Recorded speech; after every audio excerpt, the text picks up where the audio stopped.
Hello everyone and welcome to colour of English. तो आज के इस वीडियो में हम देखेंगे कि शुड और टू एंड मस्ट इन तीनों को सही से कैसे यूज करना है। ये तीनों वर्ड्स मॉडल वर्ब्स हैं and as we have discussed earlier the verbs like can, could, may, might, will, shall etcetera that are used with other verbs to express possibility, certainty, necessity, permission, etc. are called modal verbs. Verbs जैसे कि can, could, may, might, will, shall, etc. जो कि दूसरे verbs के साथ आकर permission, possibility, certainty, necessity जैसे expressions को convey करते हैं, उन्हें modal verbs कहते हैं। मॉडल वर्ब्स जैसे should, ought to and must जो काफ़ी सिमिलर साउंड करते हैं और इनके यूजेस भी बहुत सिमिलर होते हैं, तो बहुत जनरल सी कंफ्यूजन रहती है कि किसको कहाँ पर यूज़ करें। तो इसीलिए ज़रूरी है कि हम इनके प्रॉपर यूजेस समझ लें। तो चलिए शुरू करते हैं। Now we will discuss the uses of should. Should is the past form of shall. Should जो है वो शैल का पास्ट फॉर्म है। Should is used to express duties and obligations. Should हमारी ड्यूटीज और हमारे ऑब्लिगेशंस को एक्सप्रेस करने में यूज होता है। जो हमारे कर्तव्य है उनको अगर हम बताएं तो तब वहां पर हम शुड का यूज करेंगे। For example, Children should always listen to their parents. बच्चों को बड़ों की बात हमेशा माननी चाहिए। तो जहाँ पर चाहिए का यूज हुआ है, ये हमारी ड्यूटी है कि हमें बड़ों की बात माननी चाहिए, तब वहाँ पर हम इंग्लिश में should का यूज करेंगे। Children should always listen to their parents. ये उनका कर्तव्य है कि वो बड़ों की बात सुने। Let's see another example. We should help each other. हमें एक दूसरे की मदद करनी चाहिए। ये हमारी ऑब्लिगेशंस है, ये हमारी ड्यूटी है, या कह सकते हैं ये हमारा कर्तव्य है कि हमें एक दूसरे की मदद करनी चाहिए। तो अब यहाँ पर हम यहाँ should का यूज करेंगे। We should help each other. Let's see one more example. You should keep your words. आपको आपकी बात रखनी चाहिए। तब यहाँ पर भी ये शुड का यूज करेंगे, क्योंकि ये एक ऑब्लिगेशन है कि आपको आपकी बात को रखना चाहिए। तो यहाँ पर भी शुड का यूज हुआ है।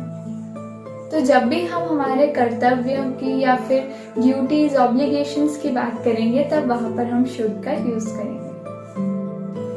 Now let's see another use of should. Should is also used to give advice or opinion. Should सलाह देने के लिए भी यूज किया जाता है। For example, you should check the expiry date before buying the packed food. तुम्हें packed food खरीदने से पहले उसकी एक्सपायरी डेट चेक कर लेनी चाहिए। तो यहाँ हम एडवाइस दे रहे हैं कि पैक्ड फूड खरीदने से पहले उसकी एक्सपायरी डेट चेक कर लेनी चाहिए। So you should check the expiry date before buying the packed food. Let's see another example. You shouldn't eat junk foods daily, it's not good for your health. तुम्हें रोज junk foods नहीं खाने चाहिए, ये तुम्हारी हेल्थ के लिए सही नहीं है। तो यहाँ पर भी हम एडवाइस दे रहे हैं किसी को, तो यहाँ पर शुडंट का यूज किया है। शुड नॉट की जगह शुडंट का यूज किया है। You shouldn't eat junk foods daily, it's not good for your health. Let's see another example. The government should take measures on this issue. Government को इस इशू पे मेजर्स या actions लेने चाहिए। तो यहाँ पर क्योंकि ये हमारा ओपिनियन है, तो यहाँ पर शुड का यूज किया है। The government should take measures on this issue. तो जब भी हम एडवाइस या ओपिनियन के बारे में बात करेंगे, तो वहाँ पर हम शुड का यूज करेंगे। Should is also use to express probability. जब किसी चीज़ की संभावना होती है, तब भी हम शुड का यूज कर सकते हैं। For example, He should be in the office right now. उसे अभी कार्यालय में होना चाहिए। ये बस एक प्रोबेबिलिटी है कि उसे वहाँ पर होना चाहिए, हो सकता है वो ना भी हो। तो जब भी हम कोई प्रोबेबिलिटी या किसी चीज़ की संभावना होती है तब बात करें, तब वहाँ पर हम शुड का यूज़ कर सकते हैं। शुड का एक और यूज़ होता है किसी पास्ट एक्टिविटी को क्रिटिसाइज करना। Should is also used for criticism, but in past tense. For example, you should have informed me earlier. तुम्हें मुझे पहले सूचित कर देना चाहिए था, पर उसने नहीं किया। जो काम पहले हो चुका है उस चीज़ को क्रिटिसाइज करने के लिए यहाँ पर should का यूज़ हुआ है। उसे मुझे पहले सूचित कर देना चाहिए था, पर क्योंकि उसने नहीं किया तो यहाँ पर क्रिटिसाइज करने के लिए शुड का यूज किया गया है। You should have informed me earlier. Let's see one more example. She should have completed her assignment before deadline. उसे अपना काम समय सीमा से पहले कर लेना चाहिए था। तो यहाँ पर भी एक जो काम उसने नहीं किया उस चीज़ को क्रिटिसाइज करने के लिए शुड का यूज़ हुआ है। बट प्लीज़ नोट दैट यहाँ पर शुड के साथ हैव या हैज़ प्लस पास्ट पार्टिसिपल का भी यूज़ किया है। Should is accompanied by has, have और पास्ट प्लस पास्ट पार्टिसिपल। जैसे शी शुड हैव इन्फॉर्म्ड, यहाँ पर इन्फॉर्म्ड एक पास्ट पार्टिसिपल है, तो should plus has have plus past participle. तो जब भी हम शुड का यूज क्रिटिसिज्म में करेंगे तब यहाँ पर शुड के साथ हैज या हैव आएगा। I hope it is clear. तो ये थे शुड के uses. Should is used to express duties and obligations, advice or opinion, criticism and probability. So now we will discuss the uses of ought to. Ought to is a semi-modal verb. Ought to एक semi-modal verb है और जिसके uses काफ़ी similar रहते हैं should से। Ought to is used to express our moral obligations. जो हमारी मॉरल ड्यूटीज़ हैं, मॉरल वैल्यूज़, ऑब्लिगेशंस हैं, उनको एक्सप्रेस करने के लिए ought to का यूज़ होता है। For example, we ought to help our elders. हमें बड़ों की मदद करनी चाहिए, ये हमारी मॉरल ड्यूटी है, इसीलिए यहाँ पर ought to का यूज़ किया है। We ought to throw the garbage in the dustbin. हमें कूड़ा कचरेदान में फेंकना चाहिए, ये हमारी मॉरल ड्यूटी है, इसीलिए यहाँ पर ought to का यूज़ किया है। तो जब भी हम हमारे मॉरल ऑब्लिगेशंस या मॉरल ड्यूटीज़ के बारे में बात करेंगे वहाँ पर हम ought to का यूज़ करेंगे। ought to is also used to express probability or desire. ought to का यूज़ हम अपनी probabilities या कह सकते हैं कि ये हमारी संभावनाएं या फिर डिज़ायर्स, हमारी इच्छा को बताने के लिए भी कर सकते हैं, although it is not very much common. Let's see an example. He ought to reach the library at this time. इस समय तक उसे लाइब्रेरी पहुंच जाना चाहिए। ये एक संभावना है कि इस समय तक उसे लाइब्रेरी पहुंच जाना चाहिए। तो जब भी हम कोई संभावना बताते हैं या कोई प्रोबेबिलिटी के बारे में बात करते हैं तब वहाँ पर हम ought to का यूज़ कर सकते हैं। Let's see one more example. You ought to apologize.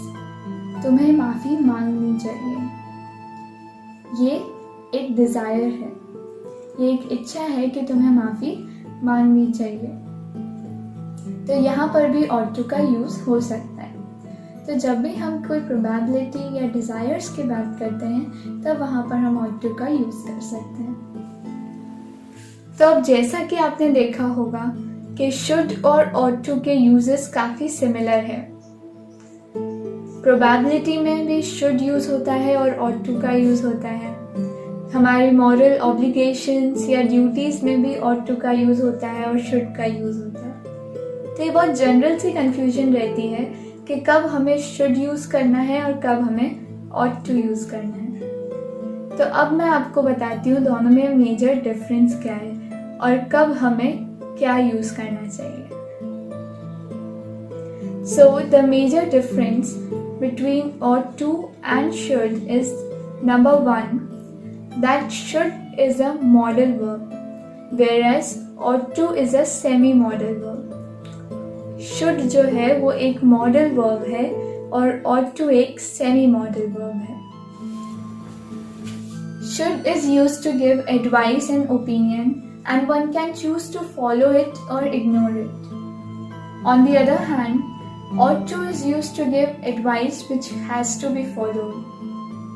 Should का use एडवाइस देने में होता है और वो नेक्स्ट पर्सन के ऊपर होता है कि वो उसको फॉलो करे या फिर इग्नोर कर दे। पर जहाँ ought to का यूज़ होता है वहाँ पर नेक्स्ट पर्सन के पास कोई चॉइस नहीं होती है, पर उस चीज़ को फॉलो करना ही पड़ता है। For example, you should wear the helmet while driving. You ought to wear the helmet while driving. जहाँ पर ought to का यूज हुआ है वहाँ पर उसको उस चीज को फॉलो करना ही पड़ेगा, पर जहाँ should का यूज हुआ है वहाँ उसकी चॉइस के ऊपर डिपेंड करता है कि वो उसको फॉलो करे या ना करे। Ought to sound stronger and formal than should. For example, she should be here by now. She ought to be here by now. यहाँ पर ought to जो है वो stronger sound कर रहा है as compared to should, और ये ज़्यादा formal situations में use होता है। So I hope कि आपको दोनों के बीच का difference clear हो गया होगा। Now we will discuss the uses of must. Must is strongest among all. It is used to express necessity. Must का यूज हम तब करते हैं जब हमें कोई आवश्यकता होती है, जब कोई नेसेसिटी के बारे में बात करते हैं। For example, you must work hard in your exams time. तुम्हें परीक्षा के समय कड़ी मेहनत करनी चाहिए। ये एक आवश्यकता है, एक नेसेसिटी है कि एग्जाम्स टाइम में हार्ड वर्क करना चाहिए, तब यहाँ पर हमने must का यूज करा है। Let's see one more example. You must improve your handwriting. तुम्हें अपनी लिखावट इम्प्रूव करनी चाहिए और अच्छी करनी चाहिए। तो यहाँ पर ये एक आवश्यकता है, एक नेसेसिटी है, इसीलिए यहाँ पर हमने must का यूज किया है। You must improve your handwriting. तो जब भी हम कोई नेसेसिटी के बारे में बात करते हैं, कोई आवश्यकता के बारे में बात करते हैं, तब वहाँ पर हम must का यूज करेंगे। Must is also used for logical assumption. जब हम किसी चीज़ का अंदाज़ा लगाते हैं तब वहाँ पर भी हम must का यूज कर सकते हैं। For example, working in low facilities must be very difficult.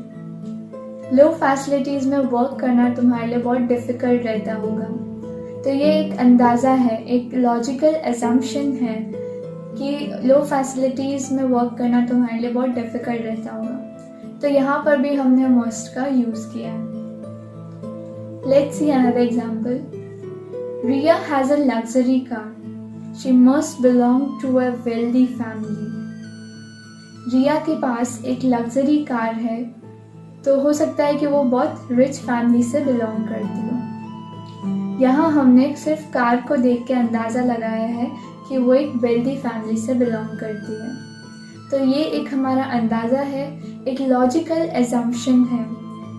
तो यहाँ पर हमने must का यूज़ किया है। तो जब भी हम कोई लॉजिकल असम्पशन लगाते हैं, कोई अंदाज़ा लगाते हैं, तो वहाँ पर हम must को यूज़ कर सकते हैं। मस्ट का यूज़ हम तब भी करेंगे जहाँ रूल्स की बात आती है। जहाँ कोई चीज़ कंपल्सरी हो जाती है, you have no option but to follow that, तब वहाँ पर हम मस्ट का यूज़ कर सकते हैं। For example, All students must have identity cards with them. सभी बच्चों के पास उनके आइडेंटिटी कार्ड्स होने ज़रूरी हैं। जब कोई रूल हो, जब कोई चीज़ ज़रूरी हो, तब वहाँ पर हम must का यूज़ करेंगे। Let's see one more example. You must reach there on time. तुम्हें वहाँ टाइम पे पहुँचना होगा, तो या तुम्हें वहाँ टाइम पे पहुँच जाना चाहिए। ये एक रूल है कि तुम्हें वहाँ टाइम पे पहुँचना ही होगा, but you have no option. एक रूल है वहाँ टाइम पे पहुँचना, तो वहाँ पर हम मस्ट का यूज़ करेंगे। तो जब भी हम कोई रूल्स की बात आती है, तब वहाँ पर हम मस्ट का यूज़ करते हैं। Okay, so last use of must is प्रोहिबिटेशन। जब किसी चीज़ के लिए वहाँ मना करा जाता है, तब वहाँ पर हम मस्ट का यूज़ करेंगे। For example, you must not use the calculator while your exam is going on. जब तुम्हारा एग्ज़ाम चल रहा हो, तब वहाँ पर तुम कैलकुलेटर का यूज़ नहीं कर सकते। तो ये एक रूल है कि वहाँ प्रोहिबिट किया गया है कैलकुलेटर को। जब आप एग्ज़ाम दे रहे हो, तब वहाँ पर आप कैलकुलेटर का यूज़ नहीं कर सकते। तो यहाँ पर हमने मस्ट का यूज़ किया है। You must not use the calculator while your exam is going on. Let's see one more example. You must not smoke here. तुम यहाँ स्मोक नहीं कर सकते। तो ये भी एक रूल है या ये प्रोहिबिटेशन है कि यहाँ पर इस जगह पे आप स्मोकिंग नहीं कर सकते। तो यहाँ पर हमने मस्ट नॉट का यूज़ किया है। You must not smoke here. तो जब भी कोई प्रोहिबिटेशन हो, कोई चीज़ का मना किया गया हो, तब वहाँ पर भी हम मस्ट का यूज़ कर सकते हैं। I hope it is clear to you. Okay, please note that must refers to the present or near future. Often when we have to talk about the past tense, we use had to.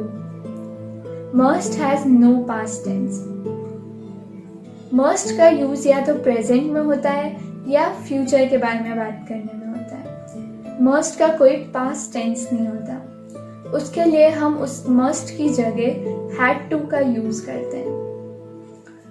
Also, note that in informal English, have to is used instead of must when we talk about the rules and obligations.